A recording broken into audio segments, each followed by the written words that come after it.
రెగ్యులర్గా చేసే పన్నీర్ పకోడా కాకుండా క్రిస్పీగా అండ్ క్రంచీగా చేద్దాము. చాలామంది కమెంట్స్ కూడా పెట్టారు. సో ప్రాసెస్లోకి వెళ్తే ఒక బౌల్లోనే చిల్లీ ఫ్లేక్స్, అలానే శనగపిండి, ఉప్పు, కారము.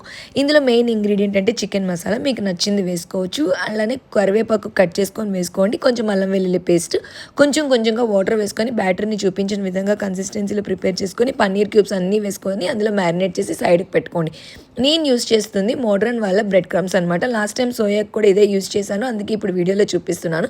ఆ బ్రెడ్ క్రమ్స్లో కొంచెము కారము అలాగే పెప్పర్ పౌడర్ వేసుకొని ఒక్కొక్కటిగా బ్రెడ్ క్రమ్స్లో వేసుకోండి. మొత్తం అంతా ఆల్ సైడ్స్ కోటింగ్ పట్టేటట్టు చూసుకోండి. ఇన్స్టెంట్గా కావాలి అనుకుంటే ఒక 30 మినిట్స్ పాటు కోటింగ్ వేసాక ఫ్రిడ్జ్లో పెట్టుకోండి.